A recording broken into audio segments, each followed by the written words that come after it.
Sunday ശാലോമിലേക്ക് സ്വാഗതം. ഞാൻ Jose John Mallikassery. ഇറാന്റെ വിദേശകാര്യമന്ത്രി അബ്ബാസ് അരാക്ചി ഇറാന്റെ ന്യൂക്ലിയർ കേന്ദ്രങ്ങൾ റിപ്പയർ ചെയ്യാനാവാത്ത വിധം തകർന്നുപോയി എന്ന് മാധ്യമങ്ങളോട് പ്രതികരിക്കുകയുണ്ടായി. അതുകൊണ്ട് തന്നെ ഇക്കാര്യത്തിലുള്ള തർക്കം ഏകദേശം അവസാനിച്ചു എന്ന് വിചാരിക്കാം. ഖമനേയുടെ വിജയ പ്രഖ്യാപനം ഏകദേശം ഹമാസിൻ്റെ വിജയപ്രഖ്യാപനത്തിന് തുല്യമാണ്. ഹമാസ് പറയുന്നത് ഏകദേശം 50ഓളം ബന്ധികൾ ഇപ്പോൾ തങ്ങളുടെ കയ്യിലുള്ളതുകൊണ്ട് തങ്ങളാണ് ജയിച്ചു നിൽക്കുന്നത് എന്നാണ് ഹമാസ് പറയുന്നത്. ഏകദേശം ഇറാന്റെ ഖമനേയുടെ ഈ വിജയപ്രഖ്യാപനവും ഏകദേശം ഇതിന് തുല്യമാണ്. ഞങ്ങൾ ജയിച്ചേ എന്ന് പറയുന്ന ഖമനേയുടെ പ്രഖ്യാപനത്തിന് അത്രയേ വിലയുള്ളൂ. അതിനിടയിലൂടെ ട്രംപ് പ്രഖ്യാപിച്ചിട്ടുണ്ട് ഖമനേയെ ഒരു വെരി അഗ്ലി ഡെത്തിൽ നിന്ന് താൻ രക്ഷിക്കുകയായിരുന്നു എന്നാണ് ട്രംപ് ക്ലെയിം ചെയ്യുന്നത്. കാരണം ഖമനേയി എവിടെയാണോ ഒളിച്ചിരിക്കുന്നതെന്ന് തങ്ങൾക്കറിയാമായിരുന്നു, അമേരിക്കയ്ക്ക് അറിയാമായിരുന്നു എന്നാണ് അദ്ദേഹം പറയുന്നത്. ഒരു അഗ്ലി ഡെത്ത് വേണ്ട എന്ന് വിചാരിച്ച് അദ്ദേഹത്തിൻ്റെ ഒളിയിടം ഇസ്രായേലിന് കാണിച്ചു കൊടുക്കാതിരുന്നതാണ് എന്നാണ് അദ്ദേഹം പറയുന്നത്. ഇന്നലെ ഇസ്രായേൽ കാർഡ്സ് പറഞ്ഞിരുന്നു, ചാനൽ 12നോടുള്ള ഇൻ്റർവ്യൂവിൽ അദ്ദേഹം പറഞ്ഞിരുന്നു ഖമനേയി അവരുടെ ഒരു ലക്ഷ്യമായിരുന്നു, അവർക്ക് സ്പോട്ട് ചെയ്യാൻ കഴിയാഞ്ഞതുകൊണ്ടാണ് ഖമനേയി അവർ വധിക്കാഞ്ഞത് എന്നാണ് ഇസ്രായേൽ കാർഡ്സ് പറയുന്നത്. അത് പൂർണ്ണമായും വിശ്വസിക്കാവുന്ന ഒരു സ്റ്റേറ്റ്മെൻ്റ് അല്ല. അവർക്ക് സ്പോട്ട് ചെയ്യാൻ കഴിയാത്തത് കൊണ്ടാണ് ഖമനേയിയെ വധിക്കാഞ്ഞത് എന്നതിലേറെ ഖമനേയിയെ വധിക്കുന്നതിൽ നിന്ന് അമേരിക്ക തടഞ്ഞു എന്ന് വേണം വിചാരിക്കാൻ. കാരണം അമേരിക്കയ്ക്ക് ഖമനേയി എവിടെ ഒളിച്ചിരിക്കുന്നതെന്ന് അറിയാമെങ്കിൽ നിശ്ചയമായിട്ടും അത് ഇസ്രായേലിനും അറിയാമെന്ന് തന്നെ വേണം വിചാരിക്കാൻ. അപ്പോൾ അവർ ഇപ്പോഴെന്തുകൊണ്ട് പിന്നെ കാർഡ്സ് അങ്ങനെ പറഞ്ഞു? അത് പറയാനുള്ള ഒരു കാരണം, ഖമനേയി ജയിച്ചു എന്ന് പ്രഖ്യാപിക്കുന്നതല്ല, അദ്ദേഹം തൻ്റെ പാതാള വാസസ്ഥലത്ത് നിന്ന് പുറത്തു വരാൻ അദ്ദേഹം തയ്യാറാവുന്നില്ല. ജയിച്ച ഖമനേയിക്ക് പുറത്ത് റോഡിലിറങ്ങാൻ ധൈര്യമില്ല. ഇപ്പം നമ്മളുടെ ന്യൂസുകളിൽ നമ്മൾ കണ്ടതാണ്, ഇസ്രായേലിൽ ഈ യുദ്ധം തുടങ്ങി 12 ഡേ വാർ തുടങ്ങി 2ാമത്തെ ദിവസം തന്നെ നമ്മളുടെയൊക്കെ മലയാളം ചാനലുകളിൽ വന്ന ന്യൂസാണ് ഇസ്രായേൽ പ്രധാനമന്ത്രി ബെഞ്ചമിൻ നെതന്യാഹു ഓസ്ട്രിയയിലേക്ക് ഒളിച്ചോടി ജീവരക്ഷാർത്ഥം ഇറാനെ പേടിച്ചിട്ട് ഓസ്ട്രേലിയയിലേക്ക് ഒളിച്ചോടി എന്നുള്ളത് ഇവിടെ മലയാളം ചാനലുകളടക്കം പ്രസിദ്ധീകരിച്ചൊരു ന്യൂസാണ്. ദ വെരി നെക്സ്റ്റ് ഡേ, അടുത്ത ദിവസം തന്നെ നെതന്യാഹു ഇസ്രായേലിന്റെ തെരുവുകളിലൂടെ നെഞ്ചി പിരിച്ചു നടക്കുന്നതിൻ്റെ ലൈവ് ടെലികാസ്റ്റ് എല്ലാ ടെലിവിഷൻ ചാനലുകളിലും വന്നു. അദ്ദേഹം എല്ലാ ദിവസവും അദ്ദേഹം പുറത്തിറങ്ങി റോഡിൽ വന്ന് ഡാമേജുകൾ അസസ് ചെയ്യുന്നുണ്ടായിരുന്നു. ഇറാന്റെ മിസൈലുകൾ വീണിട്ട് വരുന്ന ഡാമേജുകൾ ഓരോ ദിവസവും ആ ഡാമേജ് സൈറ്റുകൾ സന്ദർശിക്കുകയും ഡാമേജുകൾ അദ്ദേഹം അസസ് ചെയ്യുകയും ചെയ്യുന്നുണ്ടായിരുന്നു. അതായത് ഒരിക്കൽ പോലും അദ്ദേഹം ഈ യുദ്ധത്തിനിടയിൽ ഒളിച്ചിരുന്നിട്ടില്ല. നേരെ മറിച്ച് ഖമനേയെ ലോകത്ത് ഒരു മനുഷ്യരും യുദ്ധം കഴിഞ്ഞിട്ട് പോലും കണ്ടിട്ടില്ല. യുദ്ധത്തിന്റെ സമയത്ത് ഒളിച്ചത് പോട്ടെ, യുദ്ധം കഴിഞ്ഞിട്ടും അദ്ദേഹത്തെ കണ്ടിട്ടില്ല. അപ്പോൾ അദ്ദേഹം ഇനി പാതാളത്തിൽ നിന്ന് പുറത്തു വരാൻ ധൈര്യപ്പെടാതിരിക്കാൻ വേണ്ടി ആയിരിക്കണം കാർഡ്സ് ഇത്തരത്തിലുള്ള ഒരു പ്രഖ്യാപനം നടത്തിയതെന്നാണ് ഞാൻ വിചാരിക്കുന്നത്. കാരണം സ്പോട്ട് ചെയ്താൽ കൊല്ലും എന്നൊരു സൂചന, പുറത്തു വന്നാൽ കൊല്ലും എന്നൊരു സൂചനയാണ് വാസ്തവത്തിൽ ഇസ്രായേൽ കാർഡ്സ് കൊടുത്തിട്ടുള്ളത്. അപ്പോൾ ഇനി ഖമനേയിക്ക് പുറത്തിറങ്ങുക എന്ന് പറയുന്നത് ഓൾമോസ്റ്റ് ഡിഫിക്കൽട്ടായ ഒരു സംഗതിയാണ്. അല്ലെങ്കിൽ തന്നെ അദ്ദേഹം പുറത്തിറങ്ങുന്ന ആളല്ല, സ്ഥിരമായിട്ട് പാതാളത്തിൽ താമസിക്കുന്ന ഒരാൾ തന്നെയാണ്. അപ്പം ഹമാസിന്റെ വിക്ടറി ക്ലെയിമും ഈ പറയുന്ന ഖമനേയുടെ വിക്ടറി ക്ലെയിമും തമ്മിൽ വലിയ കമ്പാരിസൺ ഉണ്ട്. ഞാനിപ്പോൾ പറഞ്ഞതുപോലെ തന്നെയാണ് ഈ കാര്യം നടക്കുന്നത്. അതിനിടയിലൂടെ നമ്മുടെ പാകിസ്ഥാന് നല്ലൊരു ചീത്ത കിട്ടിയിട്ടുണ്ട് മാർക്കോ റൂബിയോയുടെ കയ്യിൽ നിന്ന്. American vice president Marco Rubio പാകിസ്ഥാന്റെ പ്രധാനമന്ത്രി ഷഹബാസ് ഷെരീഫിനെ വിളിച്ച് കർശനമായിട്ട് ശാസിച്ചിട്ടുണ്ട് എന്നാണ് ടാബി ബ്രൂസ് എന്ന സ്റ്റേറ്റ് ഡിപ്പാർട്ട്മെന്റ് സ്പോക്സ്മാൻ ഇന്നലെ പറഞ്ഞത്. അമേരിക്കൻ സ്റ്റേറ്റ് ഡിപ്പാർട്ട്മെന്റ് സ്പോക്സ്മാനാണ് ടാബി ബ്രൂസ്. അദ്ദേഹം പറഞ്ഞത് മാർക്കോ റൂബിയോ ഈ പാകിസ്ഥാൻ പ്രധാനമന്ത്രിയെ വിളിച്ച് സ്കോൾഡ് ചെയ്തു എന്നാണ്. ഉപയോഗിച്ച ഭാഷ ഏതാണ്? വാണ്ട് ഹിം എന്നാണ്. അതിൻ്റെ കാരണം ഇതാണ്, ഇറാനെ അമേരിക്ക ആക്രമിച്ചത് ഇറാന്റെ സ്വാതന്ത്ര്യത്തിന് മേലുള്ള കടന്നുകയറ്റമാണെന്നൊരു ഭംഗിക്ക് വേണ്ടി ഈ പാകിസ്ഥാൻ പറഞ്ഞുപോയി. അതിൻ്റെ തലേദിവസമാണ് പാകിസ്ഥാന്റെ പട്ടാള മേധാവി അമേരിക്ക പോയിട്ട് അവരുടെ പിന്നാമ്പുറത്ത് കുറച്ച് ചോറും ഒക്കെ കഴിച്ച് തിരിച്ചു വന്നത്. അപ്പോൾ ഇതൊരു വളർത്തുനായുടെ കണ്ടീഷനിലാണ് പാകിസ്ഥാനെ അമേരിക്ക ഡീൽ ചെയ്യുന്നതെന്ന് വേണം നമ്മൾ മനസ്സിലാക്കാൻ. ഞങ്ങൾ പറയുമ്പോൾ കുറയ്ക്കുക, ഞങ്ങൾ ഭക്ഷണം തരാൻ വിളിക്കുമ്പോൾ വന്ന് ഭക്ഷണം കഴിച്ചിട്ട് പോവുക, ഞങ്ങൾക്കെതിരെയാകാൻ പറഞ്ഞാൽ അപ്പം നിന്നെ കാണിച്ചു തരാം എന്നുള്ള പ്രധാനമന്ത്രിയെ വിളിച്ച് നേരെ വൈസ് പ്രസിഡന്റ് വാൺ ചെയ്യുകയാണ് ചെയ്തത്. മേലെ ഇതുകൊണ്ട് വർത്താനം പറയരുത്, ഇറാനെ ആക്രമിച്ച് തെറ്റായി പോയി എന്നൊക്കെ പ്രതിപക്ഷക്കാരൊക്കെ പറഞ്ഞോട്ടെ, പ്രധാനമന്ത്രി അതുകൊണ്ട് വർത്താനൊന്നും പറയണ്ട, അവിടെ അടങ്ങിയിരുന്നാൽ മതി, ഞങ്ങൾ തരുന്നത് കഴിച്ചോടെ ഇരുന്നാൽ മതി. അപ്പോൾ അമേരിക്കയ്ക്ക് പാകിസ്ഥാന് മേലുള്ള ഒരു സ്വാധീനമാണ് ഇത് കാണിക്കുന്നത്. ഇന്ത്യയും ഇറാനെ ആക്രമിച്ച കാര്യത്തെ ഇന്ത്യയും അപലപിച്ചിരുന്നു.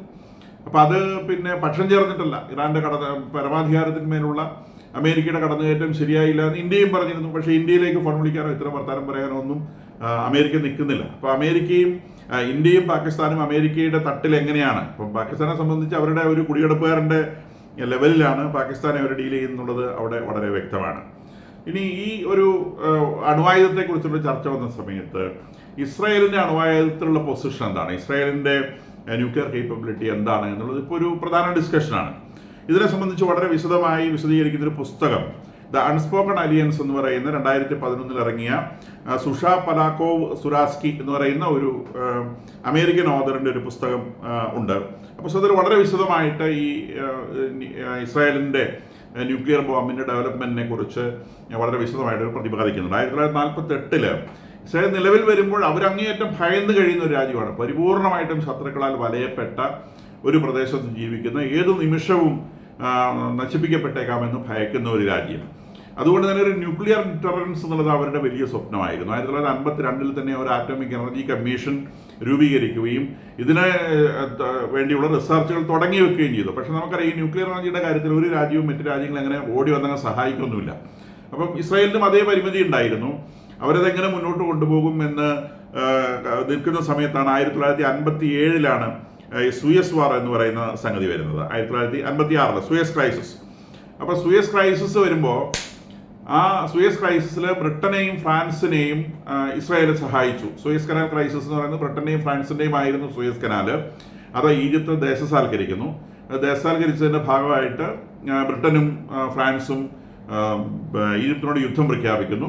അപ്പം ഇസ്രായേൽ സന്തോഷപൂർവ്വം ആ യുദ്ധത്തിൽ പങ്കെടുക്കുന്നു. അപ്പോൾ അവിടെ പ്രധാനമായിട്ട് യുദ്ധം ചെയ്തത് ഇസ്രായേലാണ്, ഇസ്രായേൽ പട്ടാളക്കാരാണ്. ആയുധം കൊടുത്ത് സഹായിച്ചത് ബ്രിട്ടനും ഫ്രാൻസുമാണ്.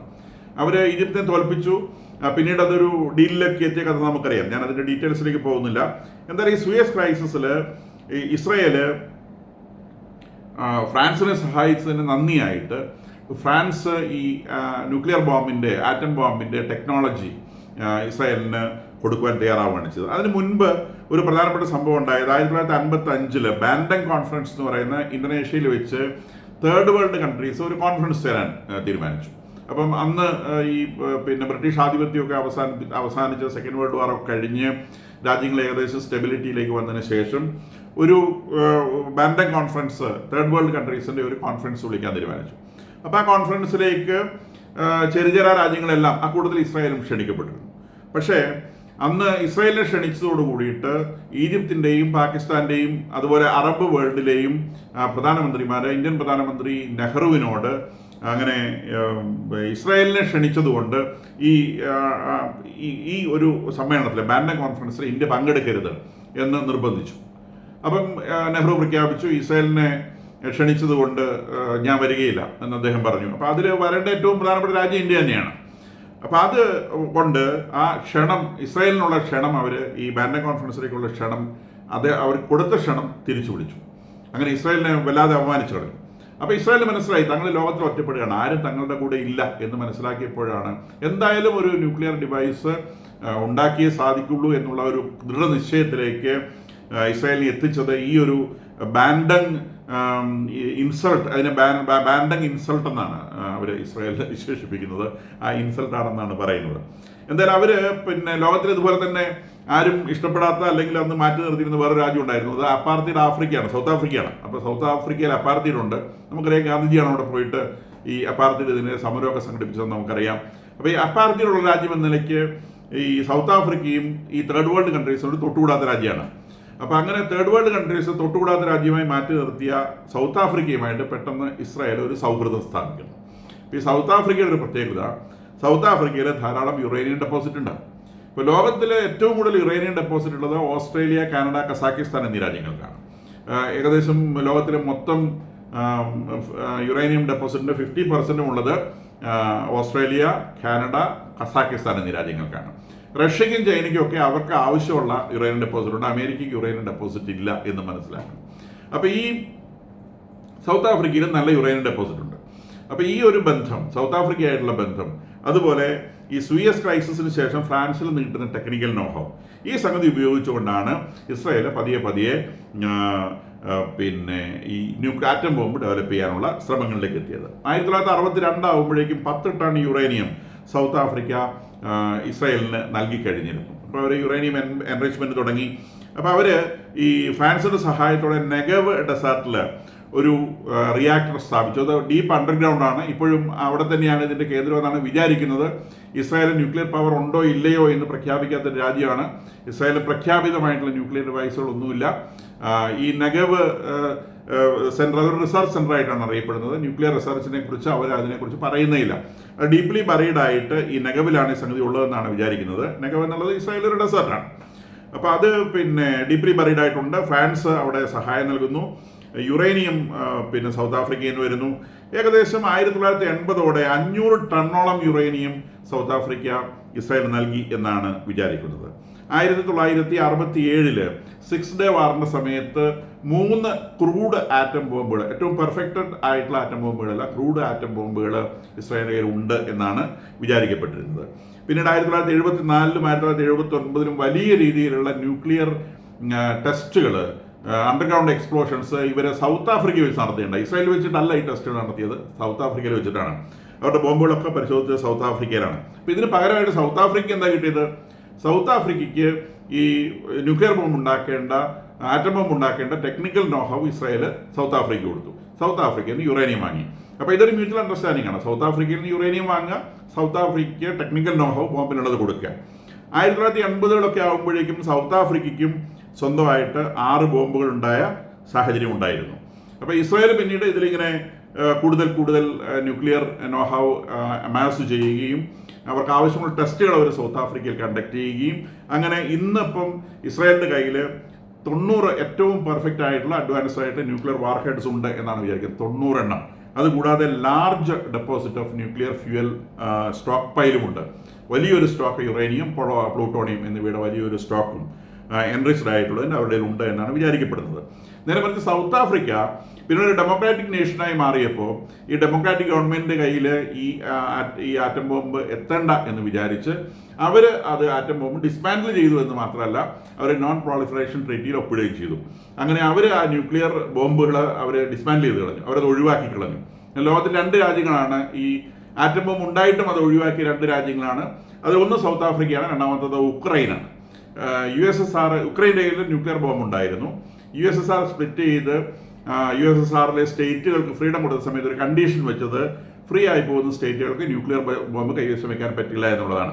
അപ്പോൾ അതിൻ്റെ അടിസ്ഥാനത്തിൽ യുക്രൈനുണ്ടായിരുന്ന ന്യൂക്ലിയർ ബോംബുകൾ 1991 USSR പൊളിഞ്ഞ സമയത്ത് USSRലേക്ക് ട്രാൻസ്ഫർ ചെയ്യുകയാണ് ഉണ്ടായത്. അപ്പോൾ ഇപ്പം യുക്രൈനിൽ ന്യൂക്ലിയർ ബോംബുകളില്ല. അപ്പോൾ ഇതാണ് ഇസ്രായേലിൻ്റെ ന്യൂക്ലിയർ ബോംബിൻ്റെ ഒരു ബ്രീഫ് ആയിട്ടുള്ള ചരിത്രം. ന്യൂക്ലിയർ ബോംബിന് ആവശ്യമായ ടെക്നിക്കൽ നോഹൗ അവർക്ക് കിട്ടിയത് ഫ്രാൻസിൽ നിന്നാണ്. ന്യൂക്ലിയർ ബോംബിന് ആവശ്യമായ ഫ്യൂവൽ അവർക്ക് കിട്ടിയത് സൗത്ത് ആഫ്രിക്കയിൽ നിന്ന്.